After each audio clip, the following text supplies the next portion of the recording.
Today we are in conversation with Jason Gilbert. Jason is a filmmaker and conversation designer, and of course, one half of Hans and the Butt Person, a podcast series that we create together. Jason has a great focus on personality design and has won multiple Webby Awards for his creations. We talk about how he put words into the mouth of super diva Miss Piggy when she took over Facebook Messenger as a chatbot. What his approach was with creating companion bot Anna that earned him third prize at the Lubner competition, and we discuss his current persona work and role at Tel Aviv-based Intuition Robotics. Jason is a great friend of mine, and I look forward to having him as my co-host again on Conversation Design Festival on November 30th. I very much enjoyed this conversation, and I know you will too. Jason, hey man, thanks for doing this. Hey, my pleasure, man. It's good seeing you. Thanks for inviting me to be on the podcast. Yeah, no, great to have you here. And yeah, we do a lot of shows together, and we always create a lot of stuff. But this is the first. That's you. You're Hans from Hans and the Bot Man. Oh, I knew you from somewhere. Exactly. No, but today we're gonna mainly talk about you because there's a lot of stuff that you have a story to tell, and I think a lot of people that are entering the industry or companies that are trying to create good AI assistants can learn from or just be inspired by. So we're going to talk about you, which is, I guess, a change for a bit. And you're currently at Intuition Robotics. It's not a change. I talk about myself all the time. It's crazy. People tell me to stop talking about myself. So yeah. But yes, I am at Intuition Robotics. And I started there about 6 months ago. And it's been a wild ride. We're working on a social robot called LEQ, and it looks like the little Pixar lamp. It's an adorable little robot, and it's meant for aging Americans who are isolated in place or aging in place who basically don't have anyone to talk to, or kids don't visit them as much because of lockdowns. And what LEQ does is she does a combination of medical services. She offers like reminders for medication. She does care check-ins. She checks up on people. But she also is there to acknowledge them and to say goodbye when they leave and hello when they come back in and talk to them about their day, keeping them company. And it was very important to establish a personality for LEQ, something that's very consistent, because you want to be able to trust your new roommate in your house. You don't want this roommate in your house to be all over the place. That's the last thing. We all know what that's like, to have a roommate who's just unexpected. So my job is to be a character designer and to help put the boundaries on what her personality, what she can say, what she can't say, what she can do, and all that kind of stuff. And it's fascinating. And my title is character designer, which is weird because character designers are people that can draw. Like you see Disney character designers, and they're like their portfolios. I'm like, I can do a stick person thing. And when you started 6 months ago, how much of the character was already there? How much was up for you to create? That's a great question. And when I got to Intuition Robotics, my predecessor, who is actually now my sort of boss, a product manager and design manager, Eitan Weinstein, he spent 3 years working on LEQ. And we worked together at In Person, and we'll talk about that, I guess, a little bit later on in the podcast. But he was a colleague of mine at In Person, and he spent years working on her character. Now, the work that he did was relevant to the verticals and the challenges that she was facing 2 years ago. But as she evolves and as the use case evolves and as it changes, we also need to adjust her character. So now she's more, whereas before she was more of a companionship, now she's more of a medical assistant or a nursing assistant. So she needs to be a bit more professional in a way, but also at the same time empathetic and caring. Empathetic is the key word. And let me tell you, creating artificial empathy is probably one of the hardest things I've ever tried to do in my life. That's I think that like resonates, but what was difficult about it specifically? Can you turn that down? So that's one question. Another part of the question is, when you saw that she needed to evolve, did you need to take things out, or was it more like a person that kind of had a new job and just needed to learn how to work in that job, and did it just evolve and did you build on top of it, or did you have to take stuff out of the existing character? That's a great question. Well, when they brought me on, they had just started this vertical for medical, so they wanted me to sort of retrofit a lot of the existing content that was there to this. And so what I did was I took a look at the content, and there was thousands of responses and intent. I mean, you have all this stuff that has been built for the past few years, and tried to retrofit it into this new purpose that she has. What I tried to do is I tried not to be too drastic. I think a lot of times there's a big challenge when you come into a conversational AI project or an agent that's already been built. Meaning, if I were to come in on the ground level, like I did with Anna or something like that, but even Anna wasn't on the ground level, but let's a company that didn't have anything, it would be a lot easier to just establish the personality from there. But now I'm coming into a company that's for 3 years has had, I don't know, half a dozen people working on it and creating this character. And all of a sudden now I have to come in and sort of unify it. But I tried not to be too drastic. I tried not to go extreme, not to throw out the bathwater with the baby, and try to sort of work what we have and sort of tweak it in small places. So the existing people the existing customers that have it in their house wouldn't feel a difference. It wouldn't be jarring. Because remember, this is an aging community. These are people that are a bit older. And you don't want to create anything that would cause dissonance, any kind of cognitive dissonance. So it's important that any changes that were made very gradually. That makes a lot of sense. And in a way, you kind of have two audiences. Because on one hand, you have the people using the robot, but you also have your own team of designers that need to slowly embrace it and understand your vision for the character and sort of write that in. So you need to... They're also kind of your audience because you need to convince them and get them to understand it at a deeper level so that they slowly start changing the work then, right? I did it the other way around. I had them convince me. They were no, it's true. These are all very talented, super smart people. I've never been in a company. I shouldn't say that because maybe people from my former company are listening. But one of the amazing things about this company is the amount of just smart humans that I'm surrounded with. And I came in and I knew that these people that the conversation designers that had been working on it were very, very skilled and talented people who had seen, the interactions, had seen. So I was coming in with experience, but I didn't have the experience for this particular agent. So I relied on them to really, and I challenged them on certain points. And we're still, one of the biggest debates that we have in the office to this day is the issue of the Uncanny Valley. Yeah. And we go back and forth. There's a part of the company that feels one way and part of the company that feels another way. And there's constant battles about pushing the lines of where the Uncanny Valley is. And it's very interesting. I've never been a part of a company that does that. And can you make that more explicit? Sort of what that line looks like and what the real discussion is? Absolutely. Well, I mean, I can go deeper into the Uncanny. We all know what the Uncanny Valley is, right? Do you want me to explain it? Give you I think it's a fair assumption, but go for it. What's your vision on the Uncanny Valley? Okay, so the Uncanny Valley is this theory proposed by, I forget the name of the researcher in the 70s. Do we have it on somewhere?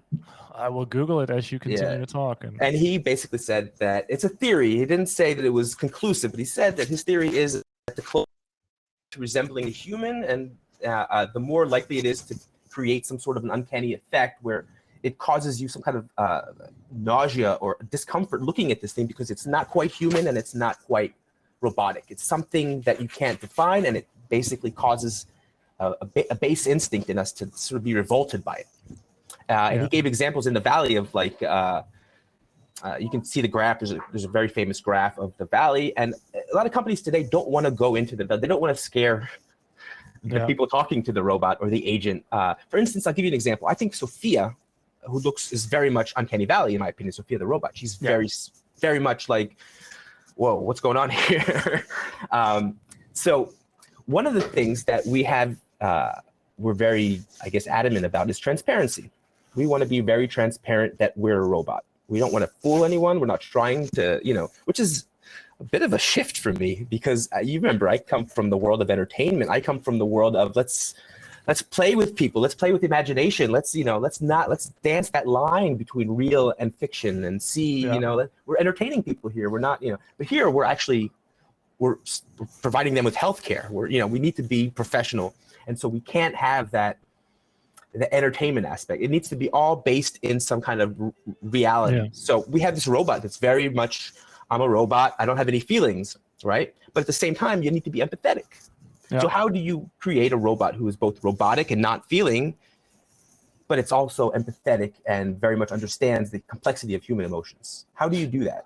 Yeah, because as soon as you have a conversation, people will see it. They'll have the pareidolia effect where they see the human traits in it immediately, and they are already navigating the uncanny valley, which was coined by Professor Masahori Mori in Japan, who is the researcher there.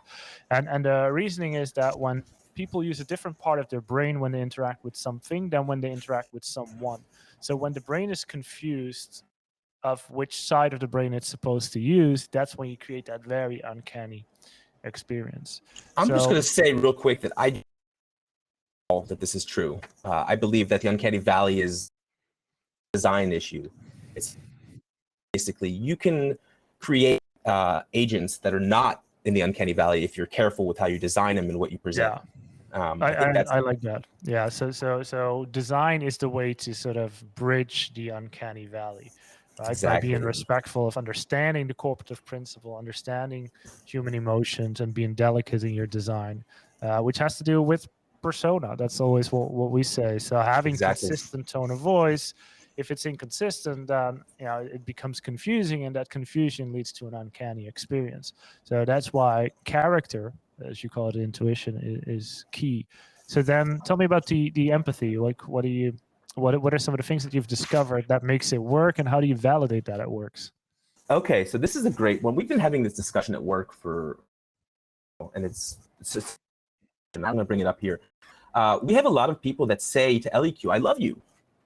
Now, how is LEQ supposed to respond to that? Now, when I had Anna and I designed Anna, and Anna said, someone said to Anna, I love you. And she would say, of course, darling, everyone loves me. I'm Anna, so that was the type of her character. She would kind of deflect. She wouldn't necessarily go into it because it's kind of awkward if someone says, I love you. And, you're like, well, I don't really love you back. You don't want to do that, especially in an empathetic situation, but at the same time, you don't want to create any kind of illusion that this robot is feeling and this robot has feelings for you. So how do you crack that? Because if someone says to you, someone who's by themselves, been alone for a while, isolated, very much depressed, says to you, oh my God, I love you. You've saved my life. And you say to them, oh, thank you.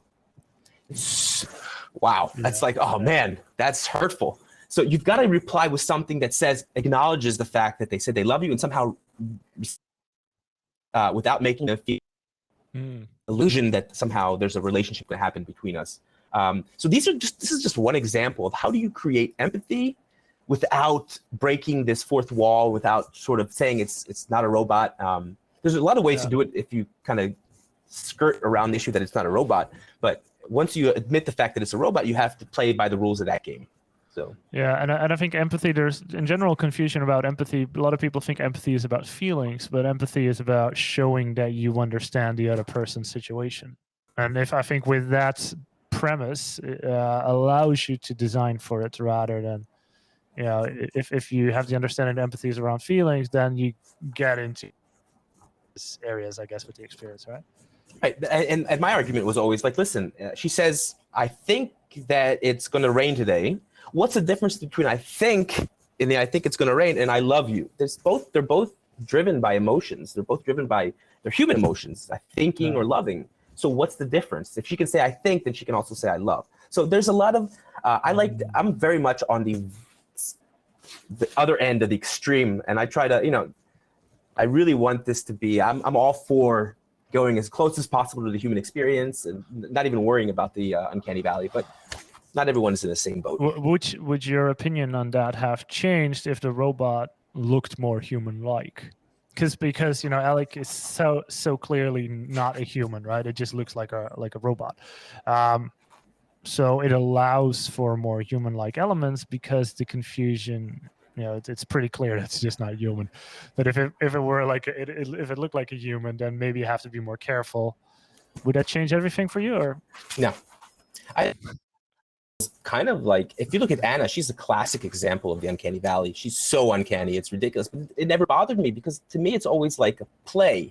Like in the beginning, it might be, if you've never been to the theater, you've never seen a play, you go into a theater and you see these people talking on stage, like, wow, what are they doing? Why, you're confused by it, but after a while you're into it and you're part of the story. The same thing with this experience. Like in the beginning, it might be a bit weird to you, But after a while, you're willing to sort of suspend your disbelief and engage with this if you really want to. And in my eyes, there's nothing stopping us from creating these human-like things that verge on the Uncanny Valley. Yeah, I think there's nothing stopping you there. And I think as a designer or creator in general, you now, if you go down that path, you have a very big responsibility to be aware of what continue doing that, because now all of a sudden, let's say budgets are cut, we're not doing the persona as much anymore, we just keep writing as a robot again. That's when you create a problem. So I guess once you sort of go in that direction, you're in for life, because you can't go back. Maybe there's no going back. No, there's no going back. That is really fascinating. And do you now see with you're dealing with the elderly, and you've had also different audiences. I guess a lot of younger people, as you were doing a lot of the in-person work, which we'll talk about, and maybe this is like a nice segue going into that. Do you see any difference there with writing for one audience versus the other, or if the character makes sense, it just works? I like to think so. I like to think that you shouldn't design necessarily for a specific age group. You should just design for that character and be true to that character, and it'll show. People respond to more authentic characters. They can tell if you're pandering. A lot of times, a lot of the language that I saw in the beginning when I came was language that was very much like tailored to the elderly. And I'm like, well, that's not going to really resonate with them, because it's coming from someone who's supposedly young, who's like a young female. She shouldn't be talking like that. There's a dissonance here, and that will cause some kind of issue with them. So yeah, that's part of the issue. What was the question again? So character, you don't design for the audience, but you figure out the character, and then you design for that. And the difference with the characters that are always pretty out there, we've talked about Anna, we've talked about this one, but then there's also the audiences. Miss Piggy, I think, was one. Some of the other ones, when you first started out doing character design, you won a bunch of awards. Like, I guess the process now, I guess you've already said that, is very similar. But yeah, what can you share about that, those different audiences, and the purpose of a bot, how that influences character, perhaps? Well, it's a big question, and I can see why I was buying time by pretending I didn't hear you the first time. So I appreciate the honesty. Yes. So okay, here's the thing. With Anna, I'll go into a little bit about the story about Anna, because this is relevant to what we're talking about here. Anna was designed as Anna, the companionship bot, and she was much like LEQ is now. She was designed to provide companionship for the elderly. And for the first year or so, when she was on Facebook Messenger, I tried to reach that audience, and it was very unsuccessful. The only testers I was able to get were people that were my age and younger, mid-20s to mid-40s, mid-50s. And so slowly, I began to adjust Anna's content for that type of audience. So it was much younger in scope, and much younger in the vibe of it. Like, she would talk about things about Reddit. Her jokes would be more, they wouldn't be dad jokes. They would be very dark sometimes, very disturbing jokes. I didn't pander to them. I tried to talk to them as if I were someone who was, one of their peers. With Miss Piggy and with the brand bots, it's a whole different story. Like, if you look at Disney, with Miss Piggy, for instance, they knew exactly who the audience was for the Muppets, because the Muppets, people grew up with the Muppets, so it was people actually my age too, people in their 40s. So the references that you would use in the Miss Piggy would have to be relevant to that segment of the audience. With LEQ, it's an older audience. But the one thing that's common throughout all these experiences I'm designing for, and I also designed Judy Hopps for Disney, for young people, 13 and, so I basically designed from 13 to like 93. Yeah. And the one thing that I found is that it really doesn't matter. And as long as the character itself is fleshed out, is engaging, consistent, dynamic, then people will talk to it. They'll want to talk to it. Just like you'll talk to someone who's 15 or someone who's 50. It doesn't matter. It's just the content of what they're talking about, the content of their personality, the way they interact. And so it really is. It comes down to stop looking so much at who the audience is and start looking at who is and who the personality is. Is that one of the bigger misconceptions around what persona is? Because sometimes you also see companies say, well, we don't care about persona, we don't really need it, or when they do think they need it, it gets in the way of actually what needs to get done. So what are some of the, and I think you're touching your microphone now because I hear some noise around it. What are some of the misconceptions around persona, and what are some of the quick fixes there? It's a great question. You do this often, don't you? Because you're asking some really good questions. So there was a post on LinkedIn yesterday or the day before about should you include small talk in your. Yeah, I saw that one. I didn't want to. I was like, forget it. It went viral. It was like the comments on it, and it seemed to me it was a strange question because the answer to me was so obvious, and it's been obvious since day one that you always need to have small talk in your chatbot because the first person that's talking to it is going to ask it what's the weather or tell me a joke, and if you don't have those things, the stuff that you do have is going to be irrelevant and useless because they're not even going to bother talking to it about the stuff that you programmed or the pathways that you want them to go down. I saw the post. I really can't recall who posted it, but I was like, okay, this is a question from someone that like clearly doesn't understand because it's like it shouldn't even be a question. It almost upset me a little bit. I know the guy. It's Jim, and he's been doing it for a long time, and he was doing it sort of. And I think this is a good way to get engagement on LinkedIn is just sort of pose a question that everyone's like, oh, that's obvious, because everyone responded to it, and I think he was coming from a different angle because I've been in those meetings so many times with like Johnson & Johnson. I shouldn't probably be saying the names. You can edit that out, right?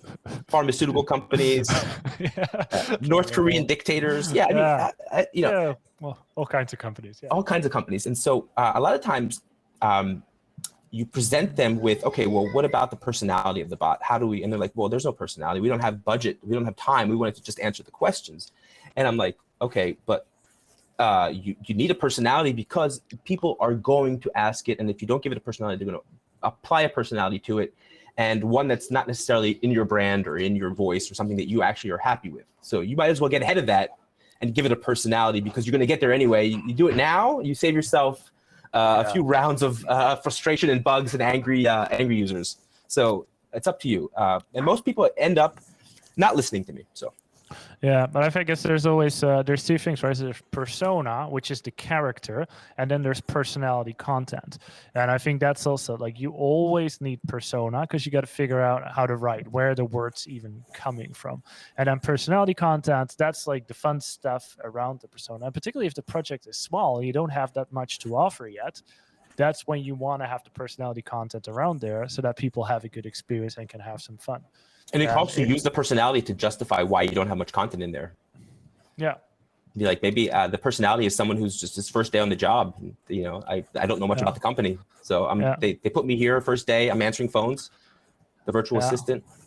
Yeah, but and then if your company just having the personality content and a dumb assistant doesn't work either. So then you need one assistant that's just very good at one thing and can have a nice chat about the weather or some jokes or whatever.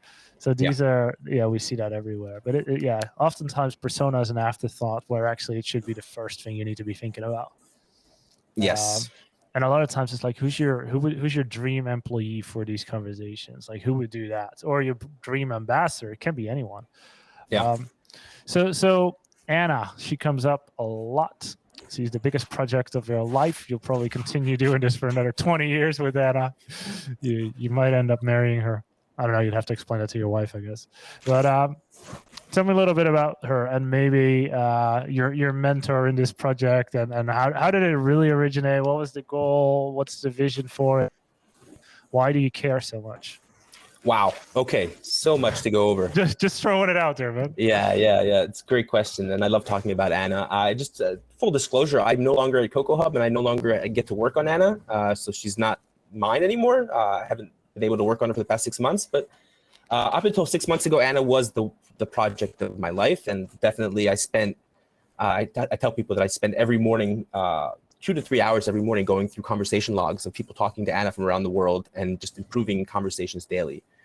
So in a way, I now have 2-3 hours of freedom in the morning, which I spend with my family, which is tragic for them. But it's a great project. And I'm going to take you back to the beginning because it started in 2001. Can you believe it? 20 years ago it started. 20 years ago. 20 years ago, a gentleman named Yaki Dunitz, who we all know, the founder of AI conversation systems, and just overall very passionate man about AI. He just loves AI.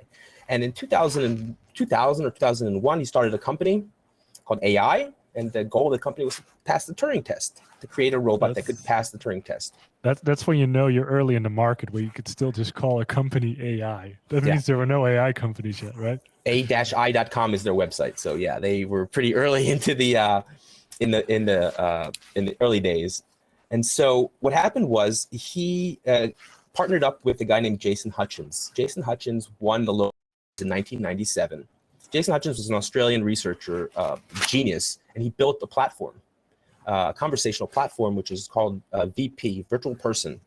And then it was 1, they're up to 4 now, but it's a closed off platform that is very much similar to AIML, but AIML was open source by Richard Wallace, and this one was not open source. So this one basically has been secret for 20 years, where his has been developed by the community and improved. So AIML is actually better. And Yaki started working on a chatbot named Alan, because he, I guess, fascinated by the life of Alan Turing. Alan Turing led a fascinating life. He was a fascinating human. He was very smart. He was passionate about computers.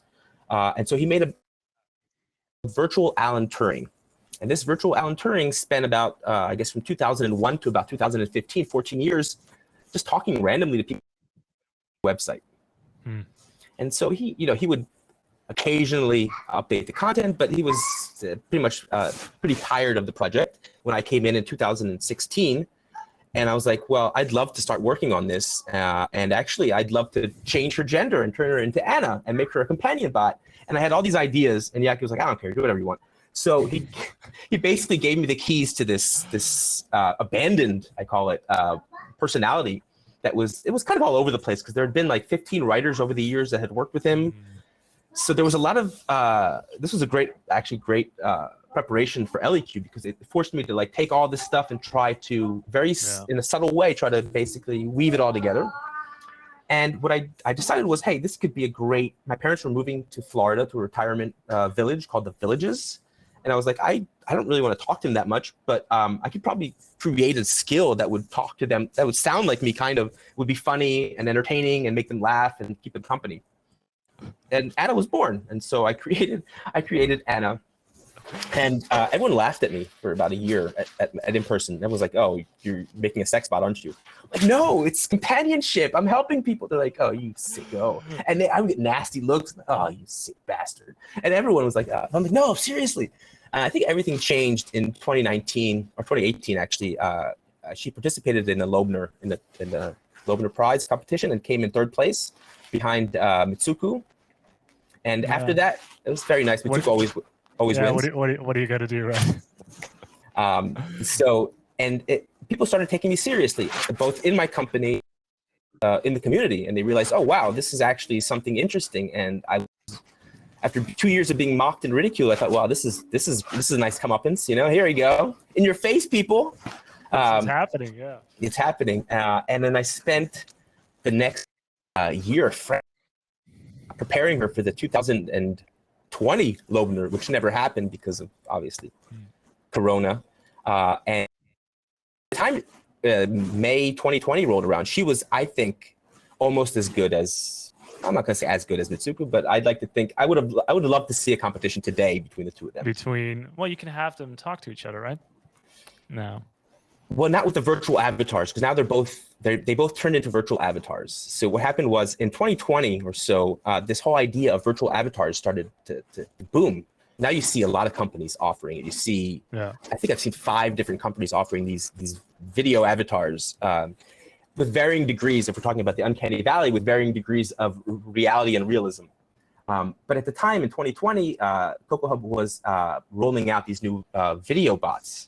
And in a way, it sort of in a promotion of these bots, in a way to promote these bots, they wanted to use Anna as an ambassador. So they created a unique virtual avatar for Anna. We recorded a song. It was a protest song. We used OpenAI GPT-2 and created this really crazy protest song that she sings. And she made a music video that went on Spotify, and she was then on TV. Like I I was going on TV interviews. I was like on the business hour. They had me on the business hour. I'm like, I don't think you guys know who you're talking to here. And it was like a transgender AI who sings protest songs, and it's so weird. This is a great movie. I can see this happening, and then you becoming a character, and then actually you're being pushed in like this media circus, and you actually become so influenced by the people around you that you become a robot yourself that's programmed by this new world. That doesn't sound like anything to me. That sounds like a very good movie to me. That doesn't sound like anything to me. That's from Westworld. Get it? Because I'm a robot. Never mind. Anyway, so what were we talking about, man? We were talking about Anna and how you took Anna to the Lubner and then became a world star and a celebrity and yeah, that part. Okay, so at that point I realized Anna is no longer a companionship bot. She is she's something different. She's a new breed of AI. Because I wasn't getting the clinical study, the tests that I needed with the right audience, the people that were really aging in place and needed it. They weren't talking to her because of all these bad technology. To her. And she was becoming, you know what, she could be a great influencer. You know, she doesn't get tired. She doesn't have an ego. She does have an ego, but I created it. She does have an ego, yeah. Yeah, she has a big ego. But she doesn't need breaks. She doesn't need, an entourage. She doesn't need to fly anywhere. Like, she is just self-contained, and she can work 24/7. And it's now becoming a thing where you see a lot of these virtual avatars becoming brand ambassadors, and they're trying on clothes. They're basically fashion icons and stuff like that. Little Michaela, she's digital, and she has 2.5 million followers on Instagram. So, and I think Mitsuko is now on that same path with Cookie and creating like this. She's on Twitch. She's on TikTok. I think she's on like all these. She's streaming. I think it's a great direction, and I'm really, really, really happy that Steve and Lauren are taking her Cookie in that direction, because I think that's the way to go. And if I was still with Anna, that's what I'd be doing right now. And I think that was what Miri and I at Cocoa Hub were trying to do with Anna. We're trying to put her into that sphere of social influencers. I like how Lauren has also become like the character hanging out there. It's amazing how they've been doing that. Great stuff. It's great. Really inspiring. Yeah, for everybody, Pandora bots. Yeah. Lauren Kunze. Is that how you say her last name? Kun. Yeah, so. Kunz.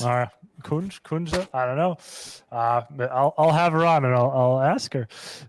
So that is the direction of the industry. It's like having these AI celebrities, these conversational agents. Are they gonna get as popular as regular celebrities? And are we putting? Usually it's always with bots. Are we gonna put customer service reps out of work? But are we putting celebrities on the street, and are we just going to celebrate and embrace AI celebrities? No. We've learned that it's not the case. But what we can do is these poor celebrities, they need some downtime for themselves, So what if they could have a virtual version of themselves, do press conferences, do the press junkets and all that, just enjoy their lives as really rich. So I don't think it's going to replace anyone. I like that. And then when they do a thing, it's extra special, and people pay a lot of money for a Kim Kardashian appearance, but Kim Kardashian virtual self is always online. Or a hologram or something like that. Yeah, that's the idea. I think that we're not going to. You still need that. I don't think we've gotten that humanity, that idiosyncratic humanity that makes us celebrities. That little X factor thing in the robots yet. But yeah. So you're pretty bullish on, I guess, what they call the metaverse, right? That's, I guess, what we're talking about here, where everything in the world is just going to have a virtual experience of it. And I don't know, it was on a different podcast. I like that too, where it's like travel. If you're going to have your virtual reality and you can travel everywhere, anywhere in the world, a lot of the places you're going to go to, you're going to get like maybe 80% of the experience of going there. It's like you can go to China and actually in that virtual world, and you're gonna get a very cool, exciting experience. It's not like being in China, but it's replacing a lot. So you can get a lot of value from it. And then when you go somewhere, it's extra special in a way, right? But maybe of the 10 trips you would take, you now only take one, and it's extra special. You can do like a world tour, go everywhere in a virtual world, and you'll have a pretty good understanding of what the world's like, maybe, if this works out. Yeah, no, I'm thinking the sky's the limit here. No pun intended. It's literally I think about this as my kids. One's 11 and one's 2. When they're in their 20s, and they'll be able to see every country in the world. They'll be able to go to other planets. They'll be able, I mean, the stuff, I can't even begin to imagine the types of things they'll be able to do thanks to this technology we're building now. So I'm excited. With that, yeah, me too. And I think for a lot of people listening to this, when we talk conversation design, a lot of times we think still chatbot, voice assistant, Google Assistant, IVR. But if you look at, there's going to be virtual beings everywhere. We're going to be interacting with AI in virtual reality and augmented realities and in realities. And all of those conversations are going to be created by conversation designers. So we need to think far beyond the customer service chat. Absolutely. And I think that it's a shame that so many people are introduced to this through that funnel of customer service chatbots, because it's really a terrible way to be introduced to this technology. I'll give you an example. I came in, and I was lucky. I came into in-person, which was in 2015, accepted to a Disney accelerator and working on Piggy and Judy Hopps and all these chatbots for Disney. And so for my first experience, actually was before that, I was Doc Brown. We did a chatbot for Back to the Future. It was 30 years. It was 2015. So it was the 30-year time Doc the Future in part 2. So Universal home release wanted to have a special DVD released. And part of that was a chatbot on Facebook where you could talk to Doc. And my first job design was designing a chatbot. And incredible for me. I was like, this is so much fun. I get to put words in Doc Brown's mouth. Like Doc Brown, I grew up like just a huge fan of Doc Brown. That's the mad scientist. And it was amazing. Same thing with Piggy with Jim Lewis. Jim Lewis was the ghostwriter for her books. He wrote all of her books and stuff like that. So he was like the authority on Miss Piggy. He was hilarious, and he knew so much. He had so many stories about Jim Henson and Frank Oz and all them. It's just like, I'm like, this is a job. I'm getting paid for this. And my boss was like, no, you're not getting paid for this. I'm like, damn it, I got to get paid for this. So when I finally got paid for it, no, I did get paid for it. But it's funny. I have 2 stories to tell about that thing that, what's his face, said to Doc Brown. Bob Gale. Bob Gale was the writer, and he was the one that ultimately had to approve of this chatbot because Universal was working with Bob Gale. Bob Gale was the writer who worked with Robert Zemeckis and director of Back to the Future. And the first thing, Bob Gale, they bring him up to the Universal Studios. They bring him into the office of home release. They give him a phone. He talks to Brown. The first thing he types into Doc Brown, can you guess? 2 words. Just guess. Any 2 words. Hello, you. You was one of the words. Fuck you. Yeah. First thing he says to Doc Brown. First thing that came to mind, actually. Well, I don't know why, but that's the first thing he said to Doc Brown. And luckily, I had accounted for obscenity because I knew people would be obscene to the bot. And he was so impressed that we were able to handle that and move it along and not get stuck on this thing that he signed off on it in a minute. And to me, that was like, this is a great experience. But if I had come into this world through like some kind of call center that I had to design something for, I would have, sorry, I think my WhatsApp is blasting here. Oh, it's all good here. My experience was one of just like, this is pure joy. I'm bringing joy to people's lives. I'm making them happy. I'm letting them talk to Doc Brown. I'm letting them talk to Miss Piggy. These people, like for instance, I saw some conversations of people that had grown up watching the Muppets, people that were in their 40s, and as kids, they grew up with the Muppets, loved Miss Piggy, and get the opportunity to be able to finally talk to Miss Piggy. And I was like, oh my God, we're doing something crazy here. We're allowing people to fulfill their dreams. It's an art. It's a whole new thing. And I didn't understand all this negative talk about chatbots and bots and everything. But I think as I've been in this industry live 6 years now, I think I understand, because once you get into the world of customer service and these bots that have to be, very conservative and they have to, and they're poorly designed, it's just a bad experience for everyone. And so that's why a lot of chatbots have a bad reputation. Yeah, it's really a shame. And I mean, I guess that's where the work is. That's where people are willing to pay for it and have the budgets for it to solve monetary problems. But it's like maybe every conversation designer should have like their day job there and at least have a day a week to work on the cool stuff. And I think you said you had. Or they spend a day out of their week creating an Anna type experience, something that's totally that's not going to monetize on it. You're not going to make any money. You're just going to have fun creating and the fun is not necessarily the creating of it, Hans. The fun is releasing it and letting people talk to it and seeing those interactions and seeing I can't describe it. If you haven't done that, if you haven't seen that yet, then you have to do that and you'll get hooked. It's addictive. What has it taught you, those interactions about life? It's taught me a lot of things. It's taught not nearly as smart as I think I am. And I think we all talk about these happy paths. We all design happy paths, and no one goes down these happy paths. No one. It's important to have it. It's important. I still do these to this day. I create these happy paths. But what I realized was that once your bot is out there, it's basically people will ask it anything. If you say, I can only answer questions about A, B, and C, what about D? So you always have to be prepared for the unexpected. And I think that's what's taught me, like the fuck you from Bob Gale. It's like always be prepared for someone to be abusive, always be prepared for someone to be sexist, racist. Just be ready, take into account that people will use this thing differently than you expect them to.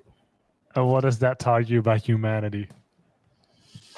Oof, that's a tough one. That's a loaded question. I think I've actually, reviewing conversations, it's actually given me some kind of hope in humanity. It's weird to say that, I know, but like reviewing conversations of people that finally discovered, Miss Piggy and talked to her, or Doc Brown or Judy Hopps, you're giving people joy. And I think that's a beautiful, beautiful thing. And I think we should all strive for that. And with LEQ, it's the same way. These people are elderly. They don't talk to people for days, and all of a sudden a robot comes and asks them, "Oh, how was your walk outside today?" And they're like, "Oh my God, it was great." They're just so shocked that someone is taking interest in their lives, and it's a great feeling. Like, hey, I'm actually doing something. I'm making a change. I'm making a positive impact on the world. But if you're asking me, where did I lose faith in humanity? I think when I look at the big models like the GPT-3 and BlenderBot and BlenderBot 2. And you talk to them for a little bit, and they're all trained on parameters from social media, and you're like, oh my God, this is training it. This is crazy. I'm like, oh yeah. And then you go on Reddit and you realize, oh yeah, okay, I get it. Yeah, off face of humanity. but so the general thing is that robots connect people more than they replace them, and actually there is a big trend where maybe we try to hack the soul out of it by just using data and running that through the system. So that maybe is something we want to avoid. Yes, absolutely. Thank you so much for doing this, Jason. People that want to connect to you, we're going to have you on again because we can talk for 5 hours. So we're going to wrap this episode up. Okay. Where do people that want to reach out to you? Should they go to LinkedIn, or what do you want to do? Should they connect to Anna?